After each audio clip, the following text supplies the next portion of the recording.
So I've introduced many techniques to help people to manage that.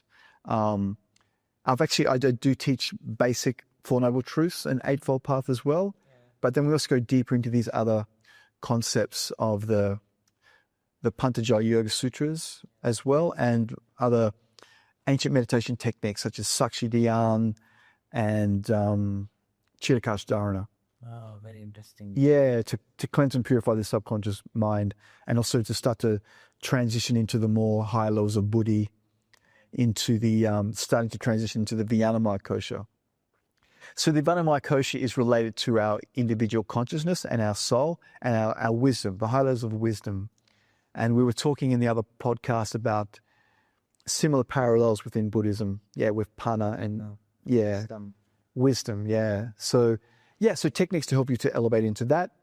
And then there's also a little bit on the Anandamaya kosha, the bliss kosha, if you're that inclined, to help you to transcend into these and your connection with your faith in your higher reality, which is quite interesting for myself, coming from a very sort of spiritual background. I used to play rugby league and things like that, and my neighborhood is really like, I won't go into where I grew up, but it was pretty dangerous, A lot of people got into a lot of trouble and were locked up in jails and things like that. But I never got into trouble like that. But so for me, that's very interesting, because the more yoga and the more meditation you do, you have these experiences that people talk about. And it's not like I was going there to experience these high evolved states of consciousness or a connection with the higher reality. But when you do regular practices and you follow these processes that we've been talking about, you go into these amazing states. It's very, very powerful. And once you experience these things, you still have challenges in your life, but you have these skills that you can keep on coming back to help you to manage all the stress and challenges that we all have.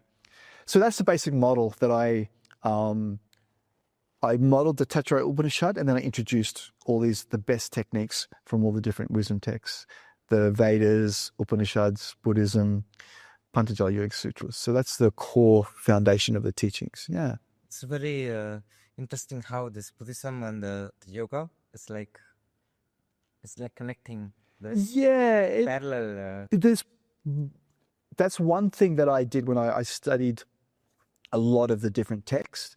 Not super deep, but I spent a lot of time reading a lot of books, and I studied a lot of the basic Buddhist texts, the Vedas, Upanishads, the Tantric texts.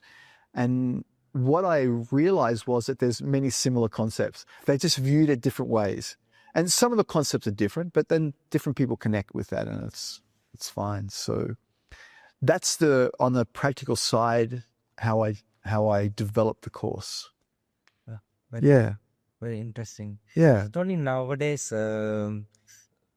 many people have stress, including me, stress or anxiety. Yeah. But how do we deal with that through meditation? Hey, thanks for watching. If you're serious about becoming a meditation teacher, then I've created a free video training and a PDF guide on 10 steps to becoming a confident, certified meditation teacher. In this training, you'll discover everything that you need to get started, even if you've never taught meditation before. Simply click on the link in the description to get access to the free training. There's no charge for it, and I hope you enjoy it.